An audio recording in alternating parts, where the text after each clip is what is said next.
трябва да снимам апартмент тур на този апартамент, защото реално си отиваме след една седмица. Аз се връщам януари, за да си взема сесията, обаче тогава ще съм в друго място. Надяваме се, нищо да не се обърка отново. Няма да е това и сега е моя шанс. Събудих се рано с кокошките да изчистя, защото имам едно вътрешно чувство, сякаш ще ни идват гости и трябва всичко да е перфектно. Айде с мен. В момента си пека пица филийките, за които бях изядена с парцалите, че казвам на филия с сос и пармезан. Този път има и месо, пица филийки, но това ще е един от спомените ми тук. Не знам дали бих пренесла тази традиция в София, просто защото не е същото.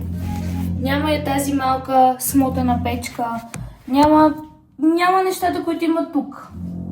Като ви казах малка смотана печка, не може да си представите колко пъти аз слагах хартия за печене вътре, забравях я и решавах да я ползвам втори път и тя се запалваше. В принцип аз отключих нещо ново в себе си, което не знаех, че е там, а това е, че съм голяма чистофайница и всеки ден, дори да трябва да излезна в 8, аз в 7 часа мия чини и оправям. И съм много proud of myself, но последната седмица това не се случва, защото няма време. Това е състоянието на пицефиликите ми. Поглеждам хартията дали е покафеняла. Не е. Но нещо, което си мислех, че ще е ужасно, а сега ще ми липсва, е кафето от... забравих. Защото е много по-силно. И аз много свикнах с толкова силно кафе и като бях вкъщи и пих кафе и беше много никакво кафе. И станах кафе адикт. Ето ми ги филийките, готови, гладна съм. Ау! Лакомия! Готова.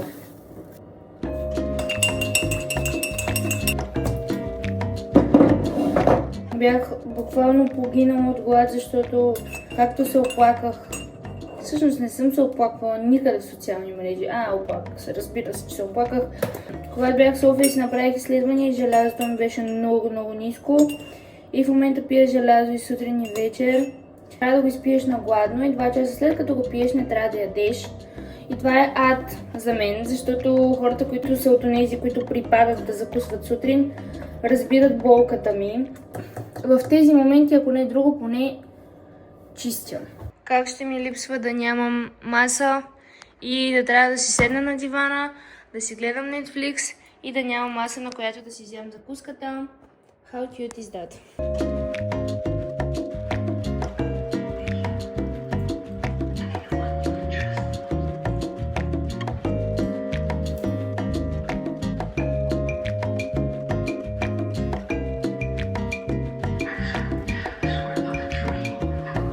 След като пуснах и прахосмокачка, може да се отправяме към входа на апартамента, откъдето започваме така дългоочаквания апартмент тур. Малко предистория. Апартаментът е разделен на 2 части за нас. Едната част, която е голяма колкото другата и не ползваме изобщо, и другата, която ползваме. Влизайки в апартамента, това тук е антрето. Това е просто входа. Значи, много неща тук не функционират или поне ние изобщо не разбрахме как функционират. Като, например, има отопление, което аз съвсем скоро разбрах, че съществува. Това нещо, не знам какво е. Има един шкаф, в който нищо не слагаме. Има доста неща в него, които са захабени и си речи, че имат нужда от смяна. И това не ми пречи, честно казано, но предупреждавам. След като влезем и това на трето, тук има една врата и в тази врата е първата ни баня, т.е. то си е тоалетна и тази тоалетна е в частта, която не ползваме. Пространство се дели така. До тук не ползваме. Ако някой се къпе, може да използва тази тоалетна, но иначе почти не. Влизайки тук, това е просто една супер симпл тоалетна. Мивка, огледало, тоалетна. Така, много шуми. Тук лампата много шуми заради вентилатора, всъщност всичко тук много шуми. И тази врата тук, една от много счупените неща.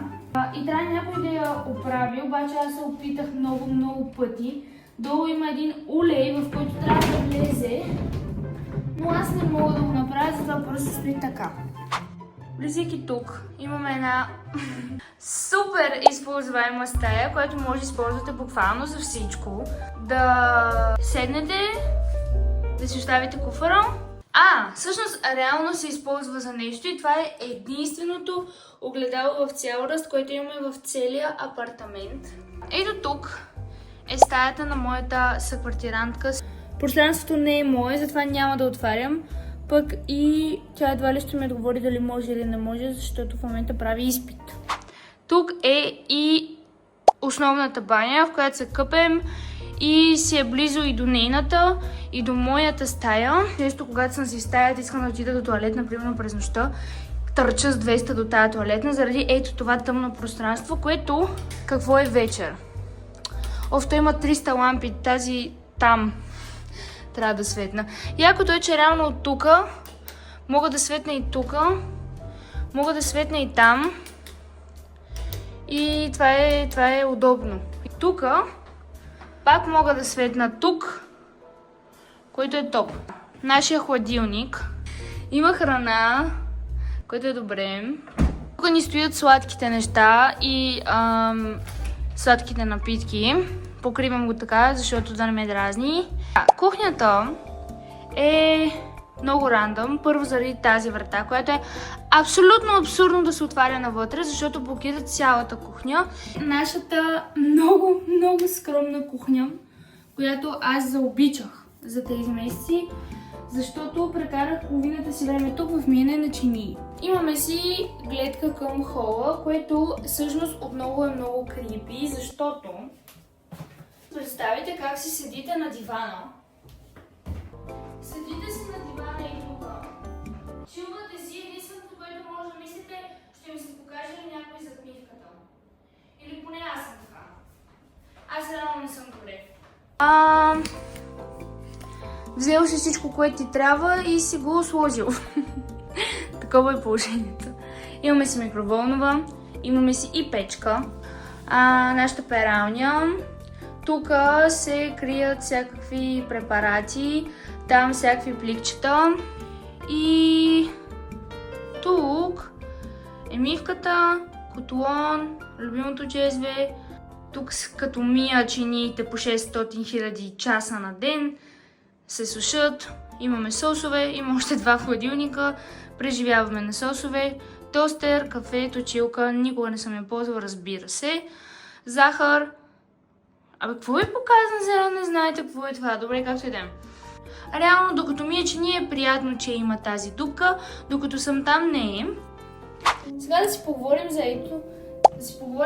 Тази стая тук. Доскоро грам не влизах. Аз винаги Беатрис ходеше, когато се налага да вземе нещо там. Но вече събирам смелост. И тук стоят всички домашни принадлежности. Прахосмокачки, работи е доста удобно всъщност, защото не пълнят другото пространство. Но реално е много страшно. Любимата ми част от апартамента – просторният ми хол.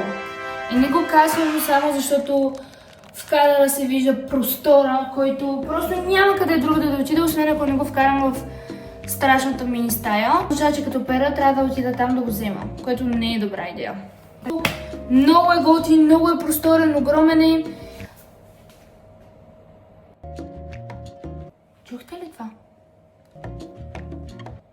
Фалшива тревога, някой си е отивал в офиса, защото реално до нашия апартамент има само офиси. Между другото, тук има едно огледало. Явно е сложено за оптическа илюзия, че апартаментът е още по-голям, I guess. Много често тук чувам всякакви шумове, побърквам се. Но аз съм си така и вкъщи. Аз съм така навсякъде. Просто мисля, че проблема е от мен. Така. Тук си имаме масата с столовете, които ти се лепят краката по тях, защото са пластмасови и стъклени, не знам какво е. Тук си имаме и витрина с антични съдове. Панегирското златно съкровище. Което ми напомня, аз защо казвам Панегирското златно съкровище. когато бях номинирана за Hashtag Awards в категория TikTok, която спечели в Панагюрище, който е града, от който са родителите ми. Беше публикувана новина, панагюрката Теодора Шишкова спечели награда в категория TikTok. Мисля, че хората, които под една или друга форма са били надбедявани, че са от някъде, където не са, ще ме разберат. Обичам Панагюрище. Там са всички мои роднини, но аз не съм. Съм родена в София, отгледана в София, живяла в София целия ми живот и съм софиянка. Мои роднини са ми разказвали как съм била буквално от 30 см. Съм била като са ми казвали Панагюрка си, аз съм казвала, че съм софийка. И да не ме бъркат с Панагюрка. Си имаме някаква библиотечка и ако искаш нещо да си вземеш от кухнята, взимаш така, за да не правиш този кръг и да минаваш през малката дупка. Тук си имаме едно гигантско произведение на изкуството, което отново с моята съквартирантка сме анализирали няколко пъти какво за Бога има на него и сме забелязвали неща, които са интересни тук. Я кажете вие дали ще ги забележите. Тук вече е и нашият хол. Това си е хол кухня, където е нашия диван. Както ви се опаках по-рано във влога, тъпото е, че няма маса и така. Имаме си такива штори, които да ни пазят от хората, които просто са буквално на нашето ниво. Даже ние сме по-ниско от тях, което е много сейф. И така, това е хола, в който прекарах толкова много часове учене, правене на презентации, нерви и все пак много готини моменти. Реално това място ще ми липсва, няма да ви лъжа. Не става за дълъг период на живеене, но със сигурност го държа в сърцето си. Така, сега отиваме директно в моята стая. Това е стола за разговори. Защото просто няма къде да се седи в моята стая. В стая ще спра тази печка, заради която оцелявам, за да не шуми. Която съм така. Обичам това място, обожавам го. Тук съм прекарала най-голяма част от времето си. Много, буквално, като се прибрах в София и тръгвах да си отварям раклата и просто по навик се опитвах да я отворя по начиня, по който си отварям раклата тук, защото шкафовете са много стари, както съм ви показвала. Трябва повече търпение и трябва... Така си ги отварям. И ми беше много странно как всичко се отваря толкова лесно и плавно там. Тук е и основната ракла, която е пълен хаос, защото има много неща и няма как и да искам да ги подредя. Това е картината, която си купих и показах в Инстаграм. Един човек с спрейове я правеше на Трастевере на площада и си я взех. Така, продължаваме. Моят щендер, който на всяка закачалка има минимум по 3 дрехи, защото имах малко закачалки, после си купих но този навик си остана. И чантите ми, пак си имам една картина. Моето обожавам легло. Единственото дразнещо е, че тази възглавница няма нищо, сивата, няма нищо общо с самото легло и тя леко като се мръдне леглото и тя пада отзад или отпред или отстрани и трябва да се оправя. Много удобно, много уютна стая, защото е много по-малка от стаята ми в София, което я прави наистина много уютна. И факта, че който и да мине, аз си го виждам, също допринася. Там отново имам една ракла, която се отваря много трудно. Само да ви покажа. Особено шкафовете по-надолу и ако трябва да пазя тишина, е много страшно положението. Тук са ми дрехите, които пак изглеждат разхвърляно, защото на един раф трябва да си побера всичките бузи и потници и те просто винаги изглеждат така накрая, затова ще съм реалист и няма да ги оправя само за пред вас, защото те могат да стоят така 3 минути заради малкото пространство. Нощното ми шкафче имам превръзка за очи, защото много фън факт и една книга на италиански, която съм прочела 30 страници. Трябва да прочита повече допреди изпита ми. Много интересен факт е, че светнато в коридора е светнато и в моята стая, заради тази прекрасна врата. Тоест, 90% от времето аз трябва да съм с тази превръзка за очи, иначе ми свети в очите и е отвратително, но не мога да разбера това интериорно решение. Едно от многото, които не разбирам тук, но свикнах просто да спа с превръзка за очи. Да покажа, това е апартамента, това е мястото, в което прекарах 90 дни от живота си, даже повече. Глупости, как 90? От 20 септември до 20 декември, септември, октомври, ноември, 3 месеца. Да, точно 3 месеца. Няма да ви лъжа, това да трябва да изходя 40 метра, за да отида до входната врата, например, ще ми липсва.